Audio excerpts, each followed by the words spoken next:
Bismillahirrahmanirrahim. Assalamualaikum warahmatullahi wabarakatuh. Waalaikumsalam Waalaikumsalam warahmatullahi warahmatullahi wabarakatuh. wabarakatuh. Baiklah, kita mulai diskusi kita pada kali ini dengan mengucapkan Bismillah. Bismillahirrahmanirrahim. Alhamdulillahirrabbilalamin. Wa bihi nasta'in ala umuri dunya waddin. La ilaha illallah wa asyhadu anna Muhammadar Rasulullah. Puji syukur kita panjatkan kehadirat Allah Subhanahu wa taala yang telah melimpahkan rahmat serta karunia-Nya kepada kita sehingga kita dapat melaksanakan diskusi via Zoom pada saat ini. Tidak banyak kata yang akan dimulai. Baiklah, kita mulai diskusi ini mengenai topik beberapa pemikiran tentang pendidikan. Pemikiran tentang pendidikan terbagi menjadi dua, yaitu pemikiran klasik dan pemikiran baru.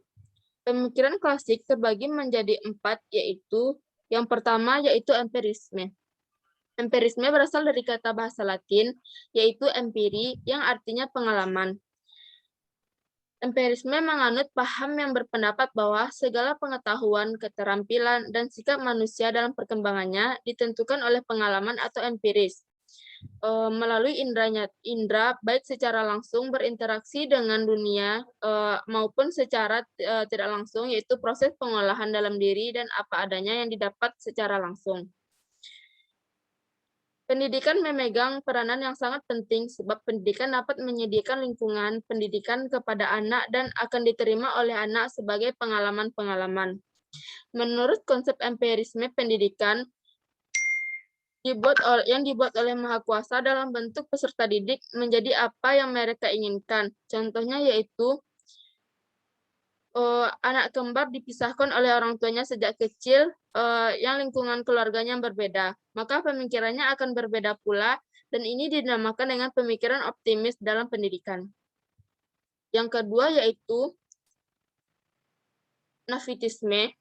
Nativisme berasal dari kata natif, yang artinya terlahir. Nativisme adalah sebuah doktrin filosofis yang berpengaruh besar terhadap pemikiran psikologi. Dalam nativisme, lingkungan dan pendidikan sekitar tidak ada artinya, sebab lingkungan tidak akan aktif atau berdaya dalam mempengaruhi perkembangan.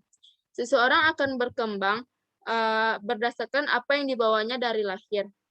Hasil akhir dari pertumbuhan dan perkembangan serta pendidikan manusia atau seseorang ditentukan oleh pembawaan dari lahir, dan pembawaan itu adalah yang baik dan ada pula yang buruk. Materi selanjutnya yaitu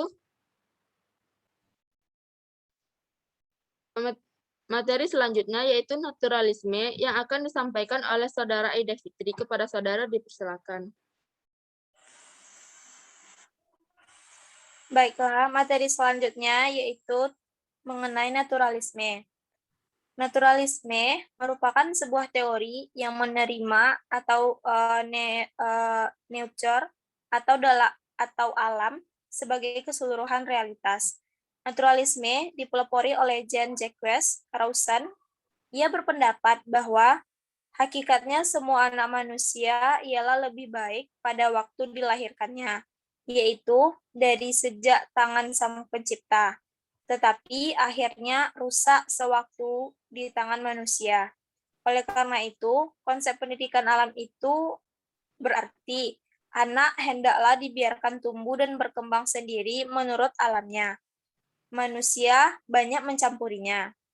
Pendidikan hendaklah dikembangkan aturan-aturan masyarakat yang demokratis, sehingga kecenderungan alamiah anggota masyarakat dapat terwujud untuk menjaga agar pembawaan seseorang itu baik ke depannya dan tidak merugikan orang lain. Anak tidak boleh dianggap sebagai manusia keil, akan tetapi dia mempunyai perkembangan yang perlu dikembangkan secara alamiah. Pendidikan hendaklah dimulai dengan mengetahui perkembangan anak. Selanjutnya, yang terakhir, pemikiran yang bernama konvergensi. Konvergensi ini adalah sebuah aliran yang dikemukakan oleh William Stern pada tahun 1871 sampai 1939. William Stern adalah seorang ahli pendidikan berkebangsaan Jerman. Dia berpendapat bahwa seorang anak dilahirkan di dunia sudah disertai pembawaan baik maupun pembawaan buruk. Penganut aliran ini berpendapat bahwa dalam proses perkembangan anak, baik faktor pembawaan maupun faktor lingkungan sama-sama mempunyai peranan penting. Kemampuan yang dibawa pada waktu lahir akan berkembang dengan baik tanpa adanya dukungan lingkungan yang sesuai dengan bakatnya. Sebaliknya, lingkungan yang baik tidak dapat menghasilkan perkembangan optimal kalau memang dalam dirinya tidak terdapat kemampuannya. Menurut teori konvergensi berdasarkan pada pendidikan mungkin untuk dilaksanakan. Yang kedua, pendidikan disebut sebagai pertolongan kepada lingkungan anak-anak didik untuk mengembangkan potensi yang baik dan mencegah berkembangnya potensi yang kurang baik. Yang terakhir, konvergensi berdasarkan sesuai dengan mereka membatasi hasil pendidikan sesuai dengan pembawaan dan lingkungan sekitar anak yang dididiknya. Kembali kepada moderator. Baik, terima kasih kepada Aida Fitri yang telah menyampaikan materinya mengenai pemikiran klasik. Materi selanjutnya yaitu pemikiran baru yang akan disampaikan oleh Saudara Anip Ginasti dan Fadil Ista. Terlebih dahulu yang menyampaikan materi yaitu Anip Ginasti. Kepada Anip, dipersilahkan. Baik, terima kasih moderator. Di sini saya akan menyampaikan materi mengenai pemikiran baru. Pemikiran baru di sini terbagi menjadi 7. Yang pertama ada pengajaran alam sekitar.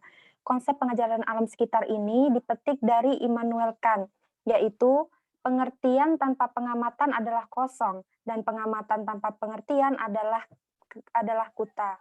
Keuntungan pengajar alam sekitar yaitu mementang verbal dan intelektualisme, membangkitkan perhatian anak-anak untuk melakukan kegiatan, mendorong untuk aktif dan kreatif, serta mempunyai nilai praktis bagi anak. Kemudian yang kedua yakni pengajaran pusat perhatian. Pengajaran pusat perhatian adalah hal-hal yang menarik pusat perhatian manusia dalam menjalani perkembangan hidupnya. Menurut Dalcroix, seorang ahli pendidikan bangsa Belgia, mengaitkan dengan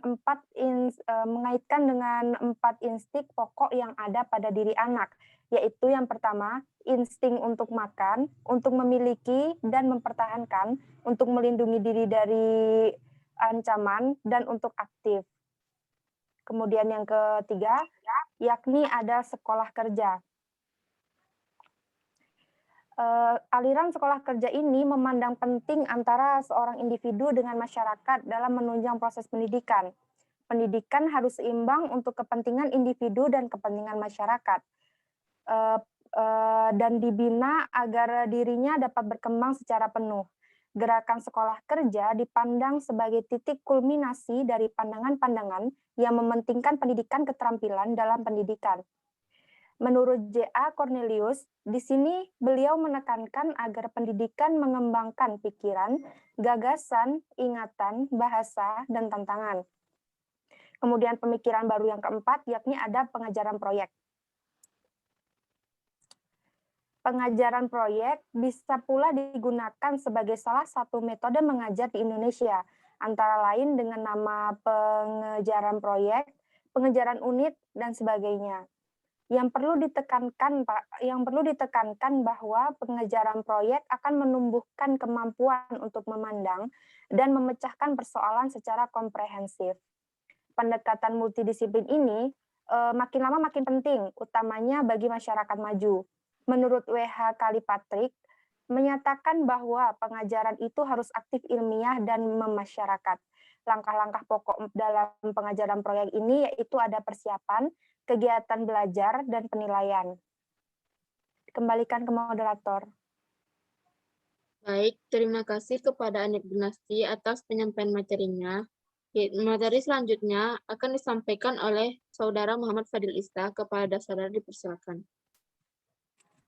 Baiklah, saya akan melanjutkan penyampaian materi dari pemikiran baru. Yang kelima yaitu sekolah alam. Sekolah alam adalah sebuah sekolah di Indonesia yang beberapa kota memiliki sekolah alam dengan nama sendiri. Salah satu yang terkenal adalah Sekolah Alam di Indonesia dari Jakarta.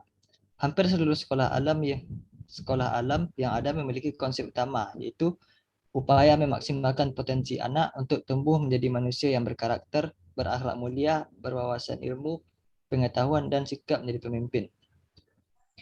Metode pengajaran di sekolah alam juga membuat sekolah lebih menyenangkan dan anak tidak merasa terpenjara. Selanjutnya, yang keenam itu pendidikan berasrama.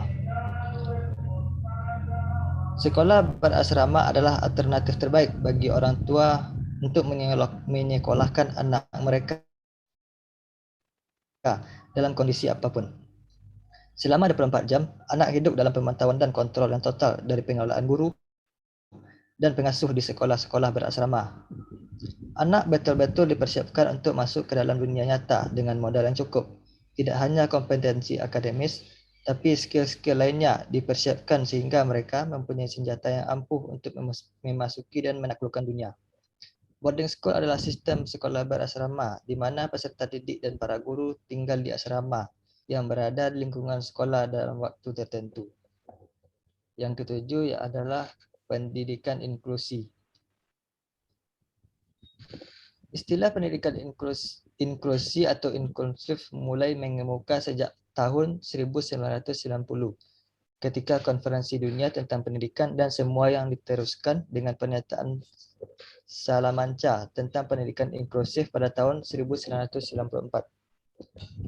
Konsep pendidikan inklusif dimaksudkan untuk memberi solusi adanya perlakuan diskriminatif dalam pelayanan pendidikan, terutama bagi anak-anak penyandang cacat atau anak-anak yang berkebutuhan khusus. Pendidikan inklusi adalah pendidikan yang menyertakan semua anak secara bersama-sama dalam satu iklim dan proses pembelajaran dengan layanan pendidikan yang layak dan sesuai dengan kebutuhan individu peserta didik tanpa membeda-bedakan anak yang berasal dari latar suku, kondisi sosial, kemampuan ekonomi, politik, keluarga, bahasa, geografis, jenis kelamin, agama, dan perbedaan kondisi fisik atau mental. Sekian dari saya kembalikan pada moderator. Baik, terima kasih kepada Muhammad Fadil Ista atas penyampaian materinya. Dari materi-materi yang telah disampaikan dari rekan-rekan semua, dapat kita simpulkan bahwa pendidikan hendaklah dikembangkan aturan-aturan masyarakat yang demokratis sehingga kecenderungan alamiah anggota masyarakat dapat terwujud untuk menjaga agar pembawaan seseorang yang baik itu tidak dirugikan. Anak tidak boleh dianggap sebagai manusia kecil, akan tetapi dia mempunyai perkembangan yang perlu dikembangkan secara alamiah. Pendidikan hendaklah dimulai dengan mengetahui perkembangan anak. Mungkin cukup sekian diskusi kita pada kali ini. Marilah kita ucapkan alhamdulillah. Alhamdulillahirrahmanirrahim. Untuk menutup diskusi kita kali ini, saya ucapkan Assalamualaikum warahmatullahi wabarakatuh. Waalaikumsalam warahmatullahi wabarakatuh.